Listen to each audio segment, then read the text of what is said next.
Atos 2, diz assim a palavra de Deus: chegando o dia de Pentecostes, em outras traduções vai dizer, e cumprindo-se o dia de Pentecostes, estavam todos reunidos no mesmo lugar. Outras traduções vai dizer, reunidos em um só lugar. E de repente, veio do céu um som, como de um vento veemente, impetuoso. Em outras traduções, um vento muito forte. E encheu toda a casa em que estavam assentados. E viram o que parecia línguas como que de fogo, as quais repousaram sobre cada um deles. E todos foram cheios do Espírito Santo, e começaram a falar em outras línguas, as quais o Senhor, o seu Espírito, lhes concedia que falassem. Amém? Pai, obrigado, Senhor, pela tua palavra. Obrigado, Espírito Santo, porque o Senhor é bom, eterna é a sua misericórdia, e a sua bondade, Senhor, ela dura, ela permanece de geração em geração. Ajuda-me, Senhor, agora a ser um transmissor, Senhor, simples, sincero da tua palavra, que não seja a interpretação textual do homem, que não seja apenas capacidade intelectual da terra, mas que agora, Senhor, a partir de agora, seja o que a tua palavra é: lâmpada para os nossos pés e luz para o nosso caminho. Que seja, Senhor, palavra rema, palavra revelada, poder do alto, poder de Deus. Todos nós agora nos assentamos, como ovelhas do teu pasto, para sermos conduzidos e edificados por ti. Leva-nos, Senhor, a um lugar de pastos verdejantes. Nos alimenta, Senhor, com a tua palavra. Leva-nos também, conduze-nos, Senhor, a lugares de águas tranquilas. Que aqueles que aqui chegaram, Senhor, temerosos, ansiosos, aflitos, aflitas, agitados, agitadas, que a partir de agora recebam a paz que vem de Deus. A paz que excede todo entendimento. A paz que flui do teu Filho Jesus, porque Ele é o príncipe da paz. Obrigado, Senhor, por tudo que o Senhor tem feito, pela tua bondade e por tudo que o Senhor ainda fará. Essa é a oração que fazemos, dando a Jesus toda a honra, toda a glória e todo o louvor, em nome de Jesus. Amém. Irmãos, Deus, Ele tem poder para realizar absolutamente tudo.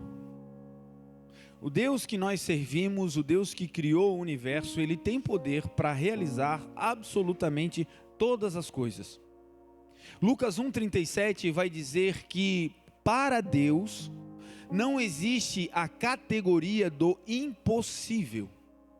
O impossível é uma nomenclatura dada pelos homens a circunstâncias que para nós são inviáveis, que para nós são incapazes de serem realizadas.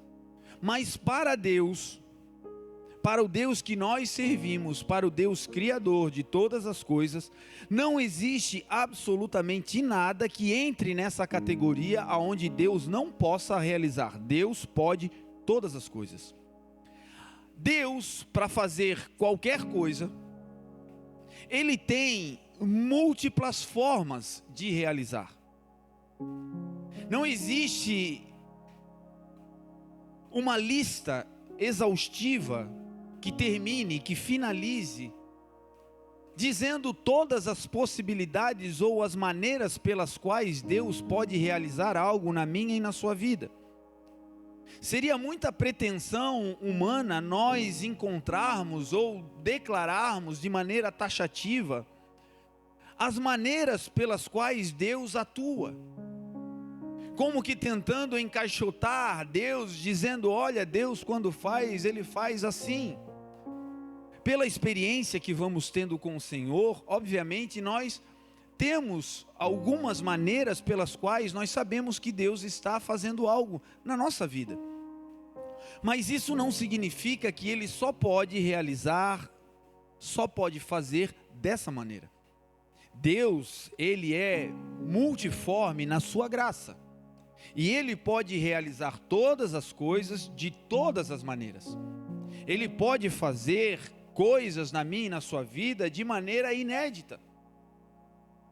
Testemunhos de pessoas que viveram coisas especiais no Senhor são importantes, porque edificam a nossa fé, porque tornam a nossa esperança viva de que se Deus realizou na vida de alguém próximo a mim, é também possível que esse poder me alcance, e que esse milagre, que essa necessidade que eu tenho hoje também seja suprida pelo Deus que realizou na vida de outro, que agora carrega um testemunho para contar. Agora, isso não limita a ação do Senhor. Ele pode realizar algo na minha vida, na mesma categoria que realizou na vida de um irmão, mas a maneira, a ferramenta, os instrumentos que Ele usa para realizar na minha vida podem ser completamente novos. E essa expansão de pensamento e essa expansão de relação com o Senhor precisa estar aberta no meu e no seu coração como igreja. Porque por vezes nós estamos trilhando um caminho na direção daquilo que o Senhor colocou, propôs para nós como uma meta de vida, mas estamos nos baseando em expectativas daquilo que já conhecemos. Estamos nos baseando em sinais e evidências daquilo que já vimos. E por que essas evidências das coisas que já vimos o Senhor fazer, pela maneira pelas quais Ele fez anteriormente, não estão acontecendo, muitas vezes aí a nossa fé desfalece. E talvez alguns nessa noite estejam assim, vivendo um processo com Deus aonde precisam que o Senhor realize algo de novo na sua vida, na sua história, e já tem intimidade com o Senhor, experiências com o Senhor, porque lá atrás o Senhor já fez. Entretanto, estão esperando que o Senhor faça da mesma maneira que foi lá atrás. E talvez o Senhor possa sim realizar como fez antes, com as mesmas ferramentas, usando as mesmas pessoas, mas meu irmão, não prenda a sua esperança apenas naquilo que você já viveu, porque a palavra de Deus diz: as coisas velhas, ainda que boas, já passaram, e no Senhor tudo, absolutamente tudo se fará novo. Assim diz a palavra: como Cristo ressuscitou dentre os mortos pela glória do Pai, assim também nós vivamos em novidade de vida. Então é necessário começarmos essa ministração com essa ampliação de visão, como de quem espera que o Senhor faça talvez algo que Ele já fez, mas com uma mentalidade renovada de quem pode fazer novo, de uma maneira também completamente nova para a glória de Deus. E se te faltam evidências sobre aquilo que você já viveu com o Senhor, que possam te animar dizendo: olha, foi assim que começou da outra vez, foi assim que Deus começou a virar o jogo, foi assim que Deus abriu aquela porta. Talvez essas evidências hoje não existam. Eu quero te convidar a entrar nesse lugar onde o novo de Deus é uma realidade. Nós vamos ver Jesus caminhando sobre essa terra e realizando milagres que eram similares, solucionando problemas, marcando a vida de pessoas e de famílias que tinham a mesma demanda.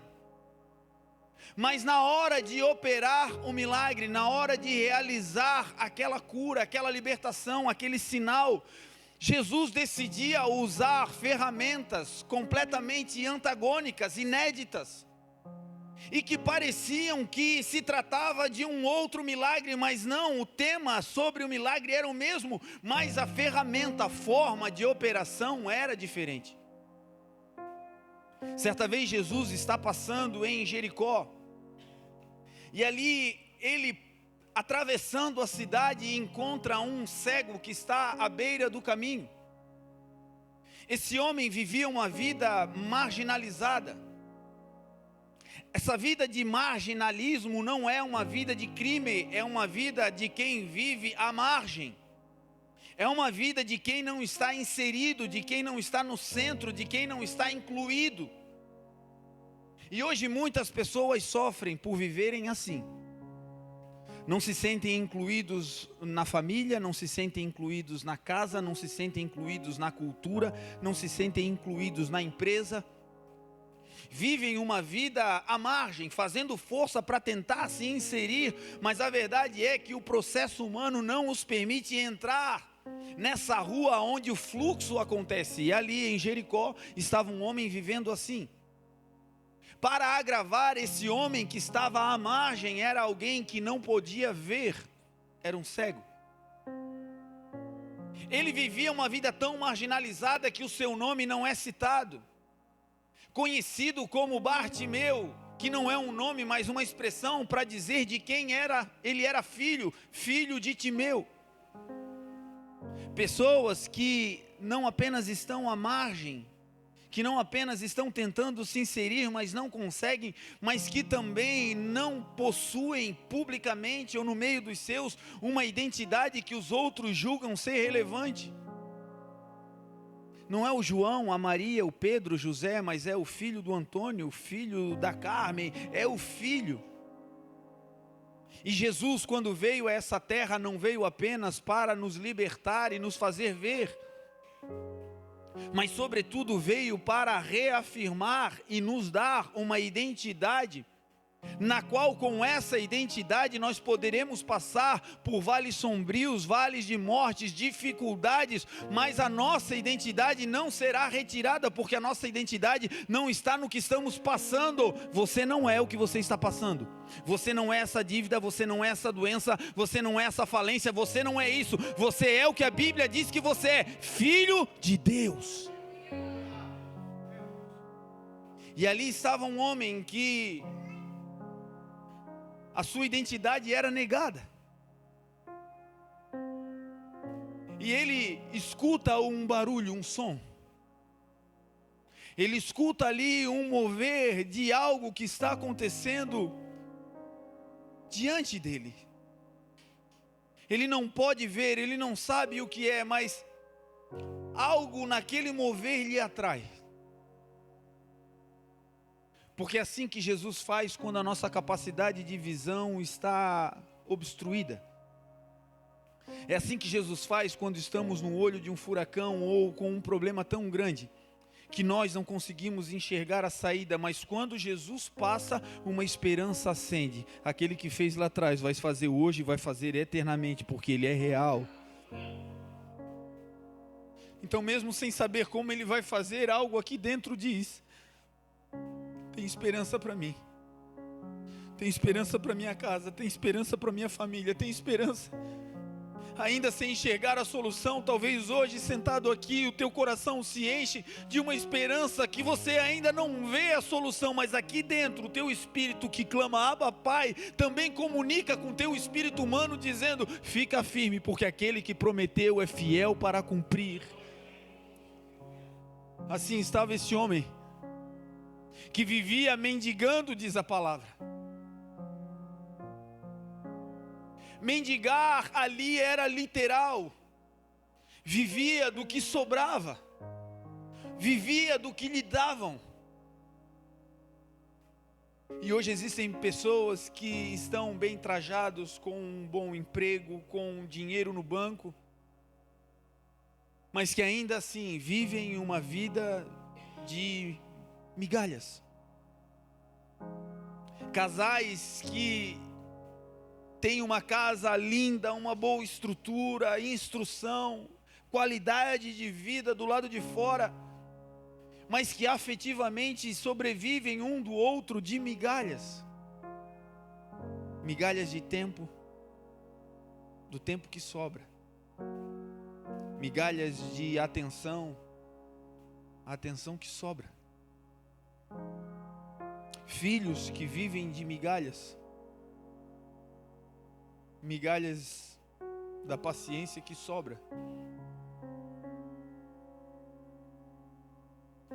E ao viver de migalhas, não tem energia para se colocar de pé. Ao viver uma vida nutrido por migalhas, não consegue se levantar, assumir a sua identidade e ser quem Deus o chamou para ser. Aí a boa notícia é: Jesus está passando. Jesus passa por Jericó. O texto diz que ele atravessa a cidade. Historicamente, Jericó foi a primeira cidade conquistada pelo povo de Deus quando entraram na terra prometida. Jericó era a cidade cercada por muralhas, era um lugar intransponível, humanamente falando, era impossível de se entrar em Jericó. E agora, anos depois, o texto diz que Jesus atravessa a cidade. Como quem diz, não existem muralhas ou barreiras que possam impedir o agir de Jesus quando ele decide passar por um lugar. Não existe um coração tão enrijecido que não possa receber Jesus. Não existe uma situação tão caótica que Jesus não possa atravessar. E mais, quando ele passa, algo poderoso acontece. Jesus passa e esse homem à margem, sem identidade, vivendo de migalhas, escuta aquele som e pergunta: o que é isso? Certamente o seu coração já ardia dizendo: é algo diferente que está acontecendo aqui. Certamente internamente o seu coração e o seu espírito já identificavam que algo novo, algo inédito para ele estava acontecendo. Ele só não sabia o que era porque não poderia ver. E aí entra a grandeza de quem anda com Jesus. Aí entra a grandeza da igreja, aí entra a grandeza da minha e da sua vida nesse tempo, que caminham com o Senhor e servem de porta-vozes da boa notícia, dizendo: olha, você não está vendo, parece que você ainda não consegue identificar o que está prestes a acontecer, mas eu sei a quem eu estou seguindo, e esse que eu estou seguindo é poderoso e pode te levantar e mudar a tua história, e esse que está passando chama-se Jesus Cristo. A vida desse homem foi completamente transformada porque alguém declarou que era Jesus. Eu e você, ou a maioria de nós, chegamos até o Senhor porque um dia estávamos cegos, não enxergávamos os nossos erros, não enxergávamos as nossas dificuldades, não enxergávamos. E aí alguém, enviado por Ele, pelo amor dEle, foi até nós e declarou: olha, é Jesus quem se aproximou e está passando diante de você. E ali o nosso coração se encheu de uma expectativa. Aquele homem nunca tinha visto Jesus. E talvez você hoje aqui diga: eu nunca vi ele agindo, Marlon. Eu nunca vi, eu nunca presenciei um milagre, e os meus olhos nunca contemplaram isso, mas aqui dentro uma expectativa santa começou a arder o teu coração, de quem está ouvindo falar de um Jesus que não apenas passa, mas ele passa e para. Os homens passam, e se não tivermos nada a oferecer, eles passam e vão embora. Nós somos assim. Se não tiver nada em troca, nada que nos estabeleça, que nos retribua, a tendência do coração humano é apenas passar. Eu estou seguindo o meu caminho, afinal eu tenho a minha rotina, eu tenho as minhas metas a bater, afinal o mundo exige de nós que nós sejamos assim. Agora, que bom que Jesus não é assim. Jesus que criou o universo, diz a palavra. Hebreus 1 vai dizer que, havendo Deus outrora falado diversas vezes e de várias maneiras aos nossos pais pelos profetas, a nós nos últimos dias falou pelo Filho, falou por Jesus, a quem constituiu o herdeiro de todas as coisas e por meio de quem criou o universo. Jesus é o Criador do universo. E sendo o Criador do universo, não apenas desse mundinho, Criador de absolutamente todas as coisas que existem. Sendo o Criador, Ele se humilhou, se esvaziou e desceu, veio até nós, cruzou o nosso caminho, e não apenas cruzou o nosso caminho, como Criador do universo, Ele parou para nos atender. Esse homem vai ter a sua vida transformada porque pessoas disseram: é Jesus quem está passando. Sem ver, mas crendo no nome poderoso, o nome que nós cantamos hoje aqui, o nome que nós adoramos hoje durante os louvores, declarando o seu poder, a sua autoridade. Esse nome, quando ele é declarado, coisas incríveis acontecem. Talvez você não saiba como pregar a Bíblia. Talvez você não tenha versículos guardados na sua mente ou no seu coração ainda. Talvez você não tenha uma história bíblica para basear aquilo que você sente e a fé que você carrega. Mas isso não pode te limitar de falar sobre quem Ele é. Uma coisa só basta: diga o nome dEle, Jesus. E no meio do caos financeiro, esse Jesus pode mudar a tua história. E no meio das dores e da enfermidade, esse Jesus com um toque pode te curar daquilo que a medicina disse não tem mais jeito. Todo aquele que invocar e clamar o nome de Jesus será salvo, diz a palavra. Não é salvo apenas para a eternidade, é salvo da angústia, é salvo da depressão, é salvo do medo, é salvo da ansiedade, é salvo dos males. Jesus pode todas as coisas, Ele é o nome acima de todo nome. Filipenses 2,5 vai dizer que Jesus é aquele que tem o nome mais alto. De sorte que haja entre nós o mesmo sentimento que houve em Cristo Jesus, o qual, sendo Deus, não teve por usurpação ser igual a Deus, pelo contrário, esvaziou-se a si mesmo, tornando-se servo, e achado na forma humana, humilhou-se a si mesmo, sendo obediente até a morte, e morte de cruz. Pelo que Deus exaltou a Jesus soberanamente, e hoje lhe deu o nome que está acima de todo nome. E um dia, todo joelho se dobrará, e toda língua nos céus, na terra e debaixo da terra confessará: Jesus Cristo é o Senhor, para a glória de Deus Pai. A única coisa que precisamos é crer nesse nome. Esse nome é mais forte que as dores da terra. Esse nome é superior à incapacidade do ventre que hoje parece infértil, mas que com uma palavra de Jesus passa a gerar, porque a Bíblia diz que Jesus é aquele que faz a estéril dar à luz. Ele é aquele que faz o pobre ser levantado e colocado sobre os príncipes do seu povo, diz a palavra. Jesus é aquele que pega a gente simples pelo caminho,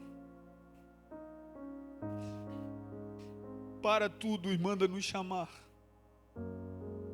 Bartimeu estava lá, ouviu falar e começou a clamar: Jesus.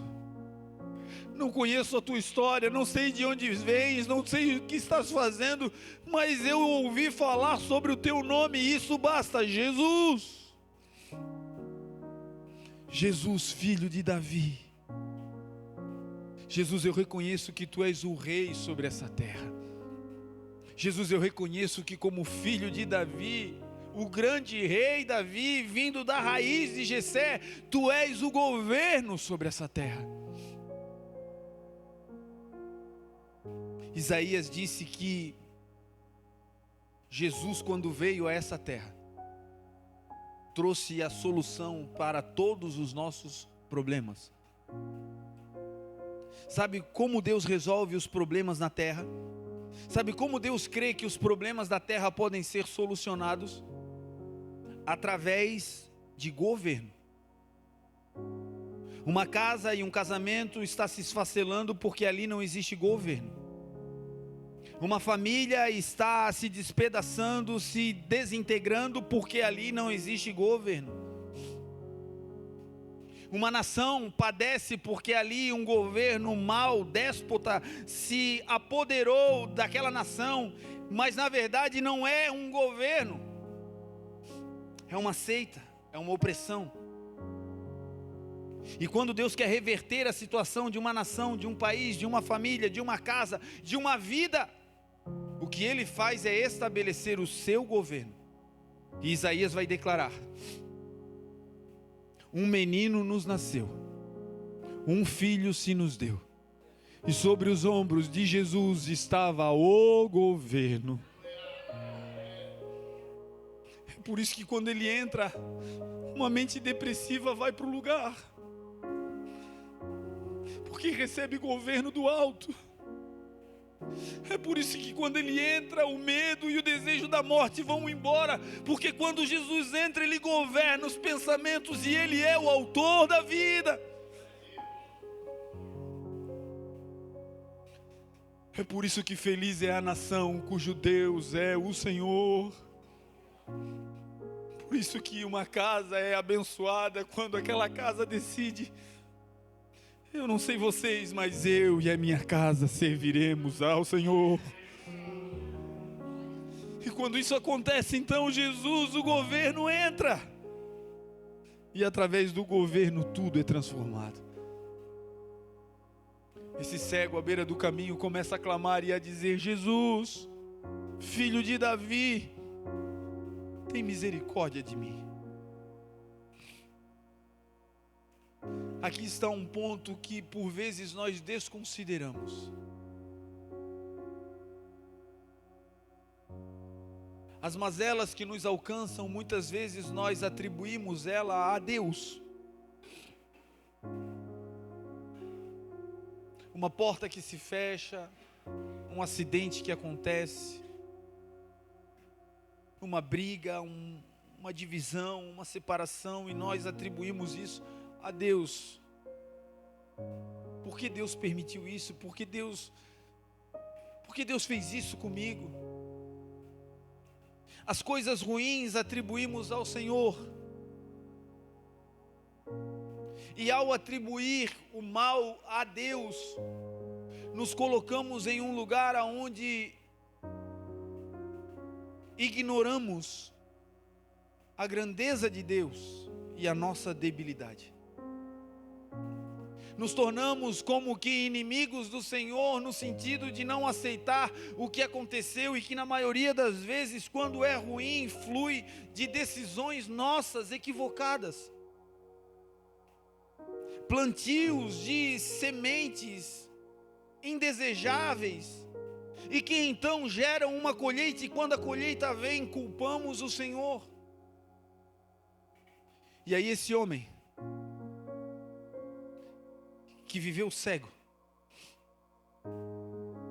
esse homem que não poderia ver, que vivia de migalhas, esse homem que não tinha nem nome, esse homem que tinha tudo para ter uma linguagem de revolta contra o Senhor, quando Jesus passa, ele clama, e tem algo poderoso que move o coração de Jesus.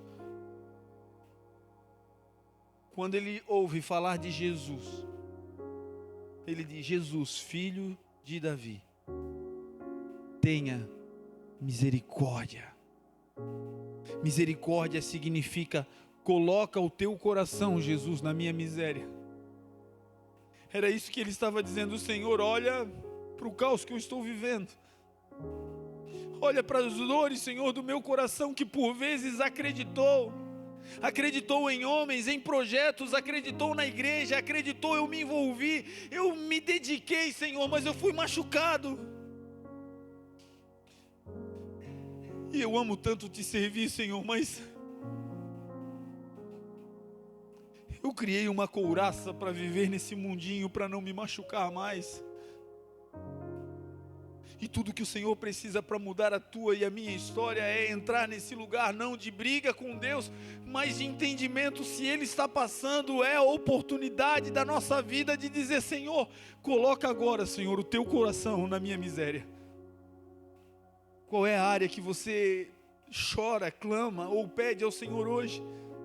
Talvez é por um filho, uma filha, talvez é a tua vida espiritual, talvez é o teu ministério, eu não sei, mas o Rei da Glória, o Criador do universo, o nome acima de todo nome, como passou em Jericó, passa agora nesse lugar. Ele passa agora. Ele está aqui. Quando entramos aqui, o Senhor já estava.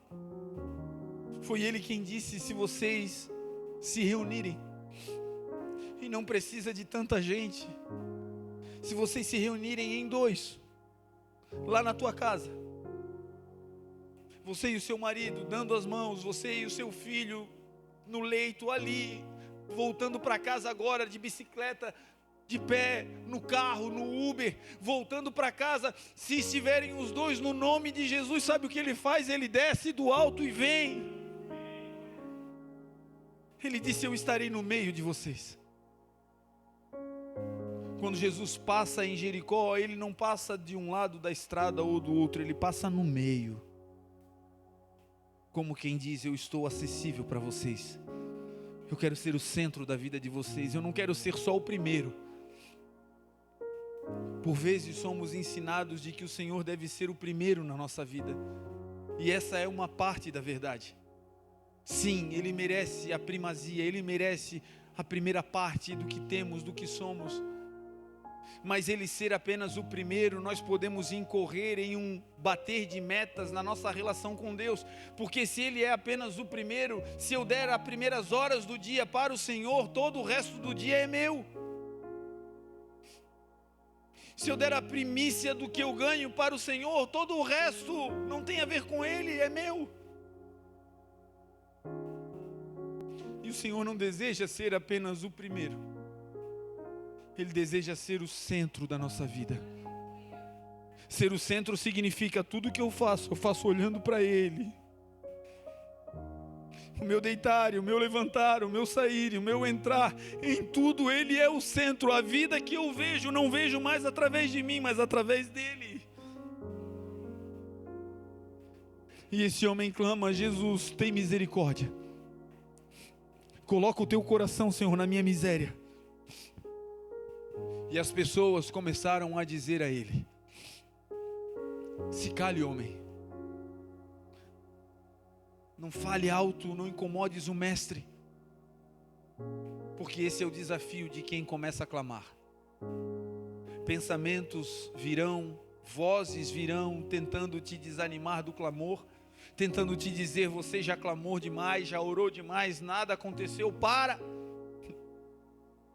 Já acreditou demais, já foi demais à igreja, já serviu demais, para.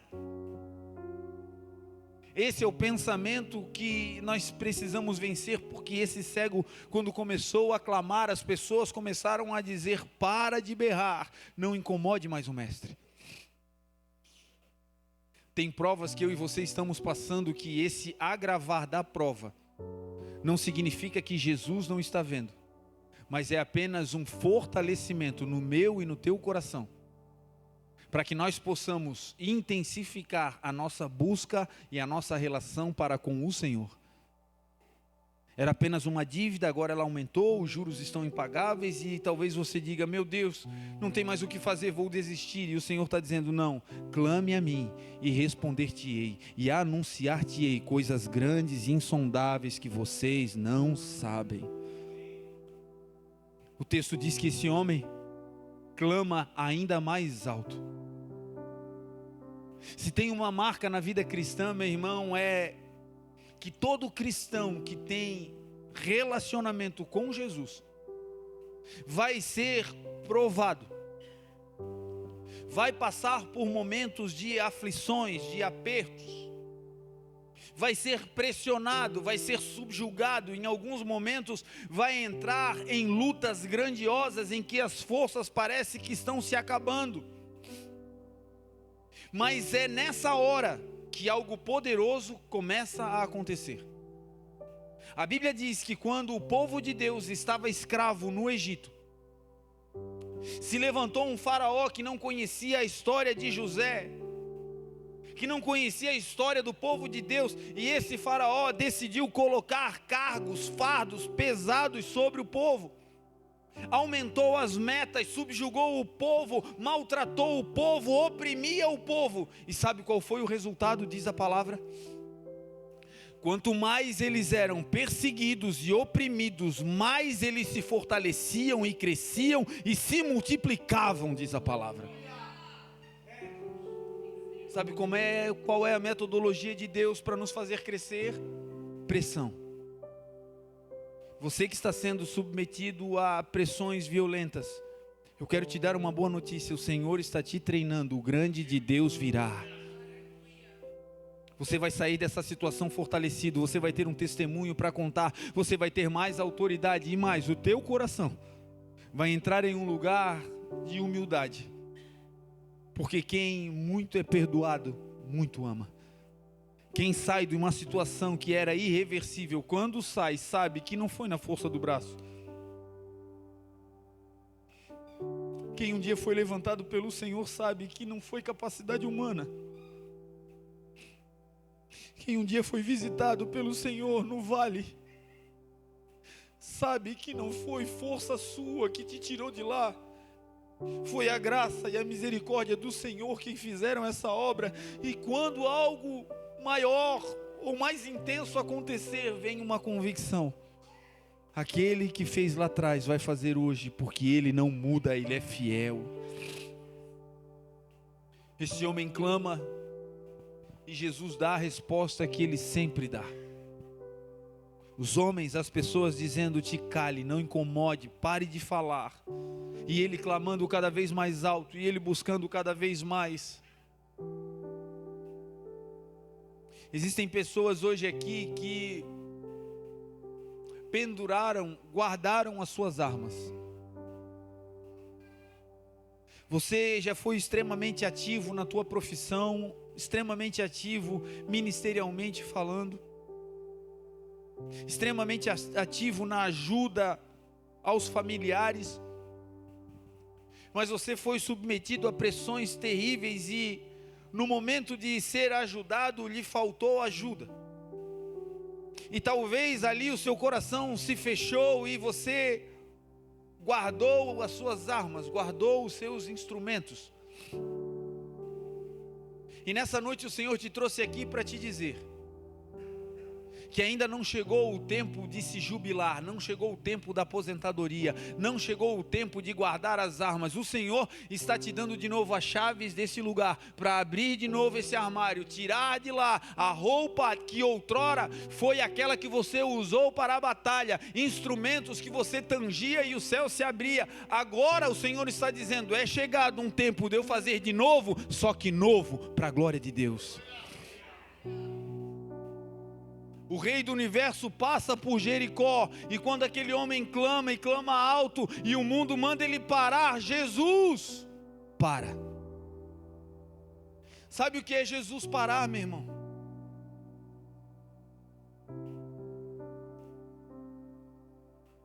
É o rei do universo. É aquele que tem o tempo nas suas mãos, diz a palavra. Às vezes, humanamente, encontramos pessoas importantes, ocupadas, que não podem nos dar um tempo de qualidade. Às vezes nós somos relapsos nisso. E aqui Jesus dá um ensino poderoso: se Ele, sendo Deus e Senhor, parou. É chegado o tempo, meu irmão, de nós começarmos a parar nas nossas casas. É chegado o tempo de nós pararmos para ouvir o que a esposa tem a dizer. É chegado o tempo de parar, sentar na cama e conversar e dizer: olha, vamos alinhar isso aqui. E se isso acontecer, o Deus que parou para ajudar aquele cego é o mesmo Deus que para levantar a tua casa em nome de Jesus. É chegado o tempo de parar para ouvir os nossos filhos. E principalmente é chegado o tempo de parar para ouvir a voz de Deus. Chega de correria, meu irmão. Chega de ansiedade, minha irmã. Chega de se preocupar olhando para o vento e começar a afundar como Pedro diante do Senhor. Chega de colocar o seu coração naquilo que te traz peso. É hora de parar para ouvir o que Jesus tem a dizer. E o que Ele tem a dizer foi o que Ele disse para aquele cego: tragam ele aqui. Aquilo que antes o impedia, agora é usado para o conduzir à presença de Jesus. Era uma dívida, era uma enfermidade, era um caos, uma derrota. Aquilo que o impedia, agora se transforma em um veículo que o aproxima do Senhor. Essa dor, esse caos, esse choro, que parecia que te paralisava, hoje estão sendo usados como um veículo que vai nos aproximar de Jesus, e diante dele até a morte salta de alegria. Jesus chama aquele homem e vê que ele é cego. E ao ver, Jesus pergunta: o que você quer que eu te faça? Não era uma pergunta retórica que não necessitava de resposta. Jesus sabia o que aquele homem necessitava, mas aqui entra a pedagogia do céu. Por vezes a gente não pede ao Senhor e usa o discurso dizendo: Ele sabe do que eu preciso. É óbvio que Ele sabe. Mas quando nós falamos, o Senhor treina a nossa humildade, porque só pede quem reconhece que precisa. A oração é um veículo poderoso para isso, meu irmão. Quando oramos e dizemos: Senhor, me ajuda nessa área, Senhor.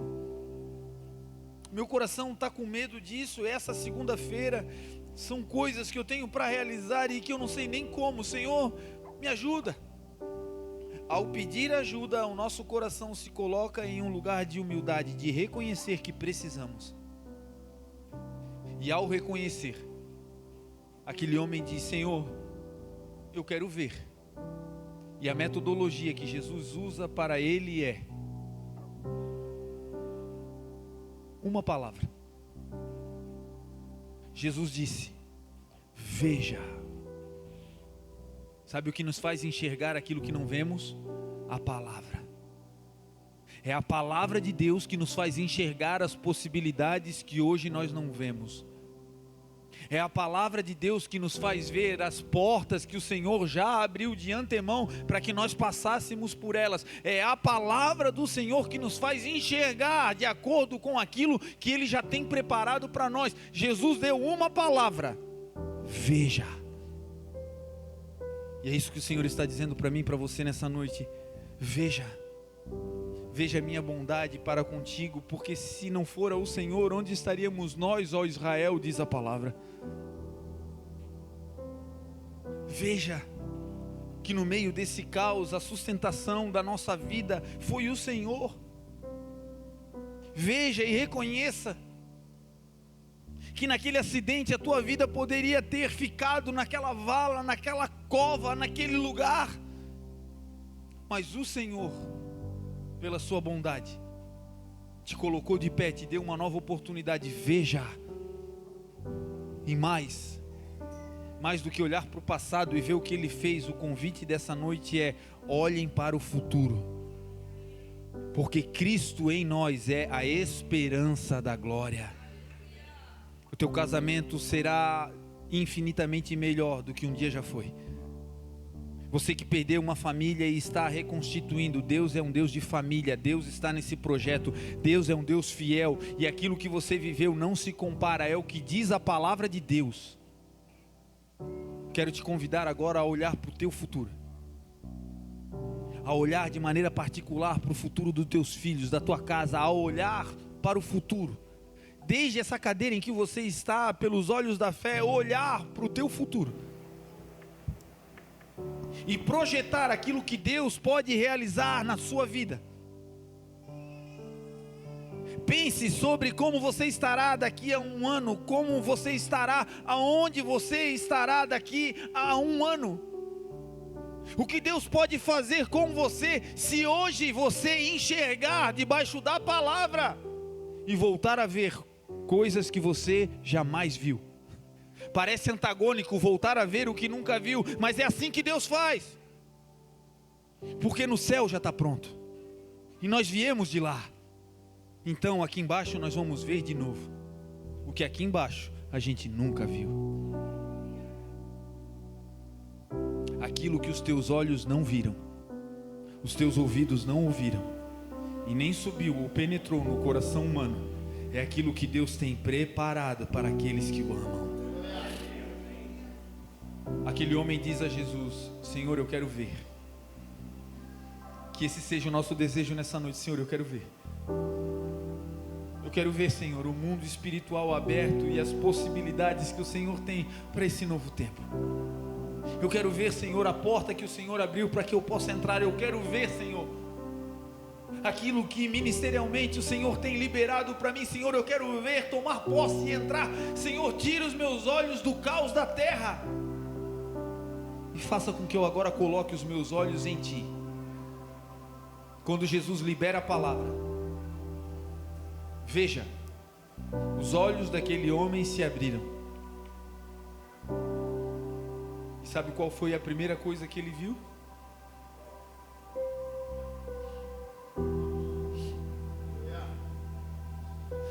Ele viu o que de mais importante a gente precisa ver. Ele viu Jesus, o Rei da Glória. Ele viu aquele de quem ele ouviu falar. Ele viu Jesus. E alguém que vê Jesus nunca mais volta a ser o mesmo. E essa é a noite que o Senhor está dizendo: eu quero me mostrar para ti, meu filho. Eu quero me mostrar, me revelar para ti, minha filha. João declarou dizendo: aquele que tem os meus mandamentos e os guarda, esse é o que me ama. E aquele que me ama será amado do meu Pai. Eu o amarei e me revelarei a Ele. O Rei da Glória está aqui para se revelar a nós nessa noite, para nos abraçar, para nos conduzir a um lugar de graça e de paz e fazer com que as suas promessas aconteçam.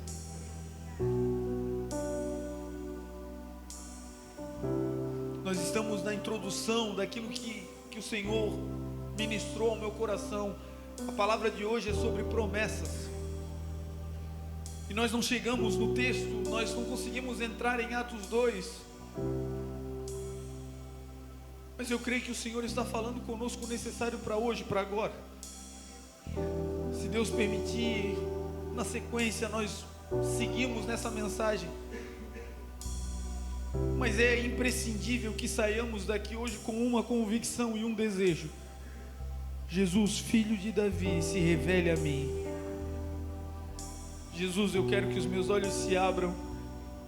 E não é para ter a estratégia de marketing correta, e não é para saber qual é o negócio que o Senhor tem para mim. Não, isso tudo vem no bojo. Eu quero que os meus olhos se abram para que eu possa ver a Tua face. Eu quero Te ver, Senhor. Porque quando nós vemos o Senhor, os corações são curados. Quando nós vemos o Senhor, as mazelas caem. Quando nós vemos o Senhor, a eternidade se amplia. Se Deus falou com você, se você é um sedento, que se sentia talvez em alguma área da vida à margem do caminho, que não ficava à margem porque queria, mas porque mesmo clamando não ouvia respostas, hoje o Senhor parou tudo. Parou e mandou te chamar. Parou e está falando contigo, dizendo: o que você quer? E se nós concordarmos nessa noite que o que queremos é ver Jesus, essa é a noite dele abrir os nossos olhos para a glória de Deus. Então se coloque de pé nessa noite.